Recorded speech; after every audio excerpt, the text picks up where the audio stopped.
Selamat malam bagi kita semuanya. Saya yakin bahwa kita semua dalam keadaan sehat dan pasti dalam keadaan semangat. Oke, pada kesempatan ini kita akan membahas materi kita, yaitu kelistrikan pada sistem saraf. Kelistrikan pada sistem saraf. Yang pertama adalah sel saraf. Unit terkecil penyusun sistem saraf adalah sel saraf atau yang disebut dengan neuron. Ya, yang disebut dengan neuron. Satu neuron itu terdiri atas 3, yaitu badan sel saraf, dendrit, dan akson. Badan sel ini dia gambarnya. Kemudian dendrit, inilah dia dendrit, dan akson, akson inilah dia. Oke? Oke. Kira-kira apa itu akson begitu kan? Oke, dengarkan. Akson atau neurit merupakan serabut yang panjang dan umumnya tidak bercabang. Kita lihat akson. Ini dia akson. Tidak bercabang, ya. Akson berfungsi untuk meneruskan impuls yang berasal dari badan sel saraf ke neuron lainnya. Berfungsi untuk meneruskan dari sel saraf ke neuron lainnya. Ini dia. Ini. Ke sini. Ya. Oke. Kemudian akson mengandung benang-benang halus yang disebut neurofibril. Neurofibril. Akson mengandung benang-benang halus yang disebut dengan neurofibril. Kemudian neurofibril dibungkus oleh selaput berwarna putih kekuningan yang disebut dengan selubung mielin. Akson ya dibungkus dengan selubung mielin. Ini dia. Ini dia setelah diperbesar seperti inilah dia, ya. Ini dia selubung mielin. Kemudian selubung mielin tersusun dari rangkaian sel sekuan dan berfungsi untuk mempercepat jalannya impuls. Ya. Itu dia fungsinya. Sel sekuan membentuk jaringan yang berfungsi untuk menyediakan nutrisi bagi akson dan membantu regenerasi akson. Ya, itulah dia bagian-bagiannya. Ini dia sel sekuan. Kemudian pada pertemuan antara selubung mielin yang satu dengan lainnya terdapat bagian akson yang tidak terselubungi, ya, yang tidak terselubungi. Kemudian bagian ini disebut nodus Ranvier yang berfungsi untuk mempercepat pengiriman impuls saraf, ya, yang berfungsi untuk mempercepat pengiriman impuls saraf. Ini dia gambarnya, ya. Ya. Oke. Kemudian cara kerjanya. Cara kerja dari saraf. Dari dendrit masuk ke badan sel saraf. Ini dia dari dendrit, ini dia badannya. Kemudian diteruskan ke akson. Ya, diteruskan ke akson. Seperti inilah dia sistem kerjanya. Kemudian, 2 faktor utama yang mempengaruhi kecepatan perambatan potensial aksi adalah hambatan dalam membran inti dan kapasitansi pada membran. Penurunan potensial aksi akan meningkatkan kecepatan perambatan. Kita mendengar di sini yang namanya potensial, ya. Mungkin kamu sudah mempelajari, ya, yang namanya potensial. Potensial itu artinya tegangan, ya, karena kita mempelajari kita berbicara pada mata pelajaran kita IPA, ya, khususnya itu pada kelistrikan. Oke. Hambatan internal sebuah akson menurun dengan semakin meningkatnya diameter, sehingga Sebuah akson dengan diameter besar akan memiliki kecepatan perambatan yang lebih tinggi daripada akson yang berdiameter kecil ya. Jadi semakin besar diameternya, maka kecepatan perambatannya akan lebih tinggi ya. Oke. Tipe-tipe sel. Tipe-tipe sel terdiri sebagai berikut. Sel saraf sensori, yaitu sel saraf sensori ini neuron aferen, merupakan neuron yang berfungsi untuk menghantarkan rangsangan dari reseptor ke saraf pusat ya. Jadi sel saraf sensori ini fungsinya untuk mengantarkan rangsangan dari reseptor ke sel saraf pusat ya. Kemudian selain dari sel saraf sensori, ada juga yang disebut dengan sel saraf motor. Apa itu sel saraf motor? Apa fungsinya? Oke, dengarkan. Sel saraf motor berfungsi untuk menghantarkan rangsangan dari pusat ke efektor atau otot kelenjar ya. Tadi sel saraf sensori itu mengantarkan ke pusat. Kemudian sel saraf motor mengantarkan lagi dari pusat ke otot ya. Kemudian yang ketiga, sel saraf penghubung ataupun konektor ya.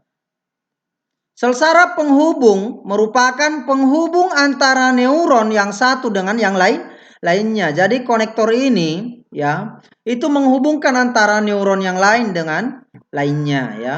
Itu antara penghubung antara neuron dengan neuron. Oke. Kemudian sel saraf ajustor. Sel saraf ajustor merupakan neuron yang menghubungkan neuron sensori dengan motor ya. Menghubungkan sel saraf sensori ini dengan motor. Itulah sel saraf ajustor ya. Oke, seperti inilah dia gambarnya. Gambar A inilah jenis-jenis sel saraf gambar A. Yaitu sel saraf motor. Itu yang A. Kemudian yang B adalah sel saraf sensori.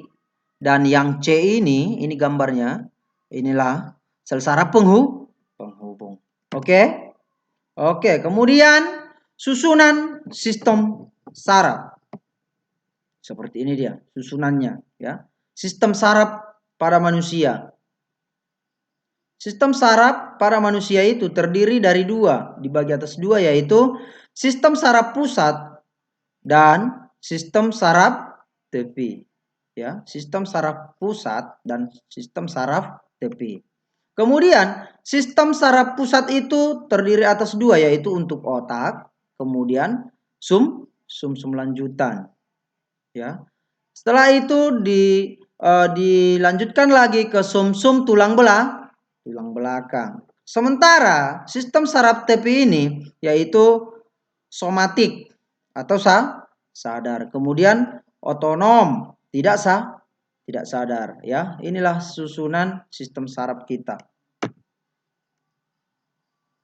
Oke, kita bahas yaitu sistem saraf pusat. Ini kalau kita perhatikan ya, gambar ini adalah gambar otak dari samping. Gambar otak manusia dari samping. Di sini otak besar, inilah dia gambar otak besar ya. Kemudian otak tengah ini. Kemudian ini adalah otak kecil ya. Inilah sum-sum lanjutan dan inilah sum-sum tulang belakang. Oke, sistem saraf pusat. Sistem saraf pusat berfungsi sebagai pusat koordinasi. Sistem saraf pusat ini tersusun dari otak, sum-sum lanjutan, dan sum-sum tulang belakang. Inilah dia tadi ya. Iya. Otak terbagi atas otak besar, otak tengah, dan otak kecil. Ya. Jadi otak itu terbagi atas tiga, yaitu otak besar, ini dia otak besar, ini dia otak kecil, dan inilah dia otak tengah. Oke? Oke. Kemudian dengarkan penjelasan tentang otak besar, otak tengah, otak kecil, sumsum lanjutan, dan sumsum tulang belakang. Oke, yang pertama kita bahas adalah otak besar. Otak besar atau cerebrum. Otak besar berfungsi sebagai pusat pengendali berbagai aktivitas tubuh yang disadari. Ya, contoh yaitu berpikir. Inilah otak besarlah pengendalinya. Kemauan, ingatan, mendengarkan, semua itu dikendalikan oleh otak besar. Itulah fungsinya ya, sebagai pusat. Kemudian otak tengah. Otak tengah itu penghubung antara otak depan dengan otak belakang. Ya, namanya juga otak tengah ya, berarti diantara otak otak depan dengan otak belakang ya. Kemudian otak kecil. Otak kecil atau cerebrum sebagai pusat keseimbangan tubuh dan koordinasi gerak tubuh ya. Iya. Kemudian sumsum lanjutan atau medula oblongata sebagai pusat pengatur denyut jantung ya, dan tekanan darah, dan juga pernapasan dan pelebaran ataupun penyempitan pembuluh darah. Itulah sumsum lanjutan. Inilah yang mengatur itu semuanya. Kemudian sumsum tulang belakang, apa fungsinya? Sumsum tulang belakang itu fungsinya untuk meneruskan jalannya impuls dari dan menuju otak, baik itu dari otak ataupun menuju dari otak ke pusat ataupun dari pusat ke otak. Oke? Iya. Kemudian saraf tepi. Seperti inilah gambarnya, hanya saja gambarnya agak lebih kecil ya, karena agak susah untuk mengapakannya karena bagian-bagiannya sangat banyak. Ya. Kamu hanya perlu simak dan dengarkan saja. Sistem saraf tepi merupakan saraf penghubung antara saraf pusat dengan organ-organ tubuh.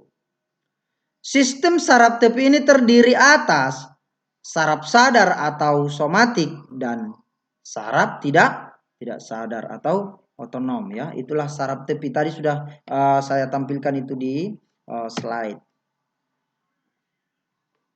Impuls saraf.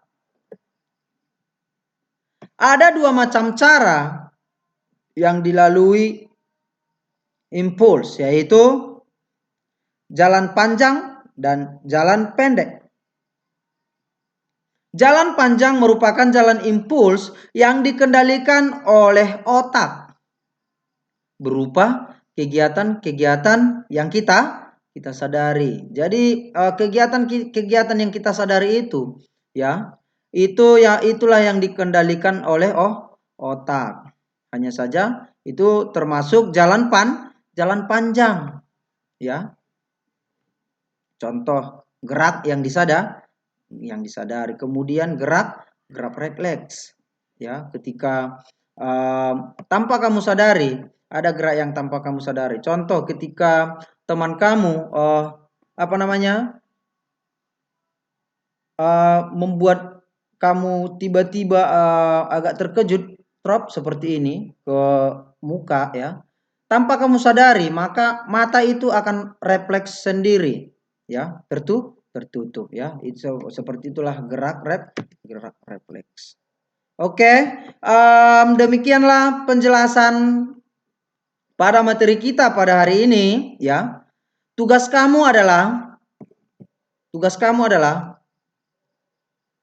tuliskan di buku catatan kamu ya. Tulis di buku catatan kamu, yaitu ringkasan dari penjelasan yang sudah saya jelaskan dari video ini ya.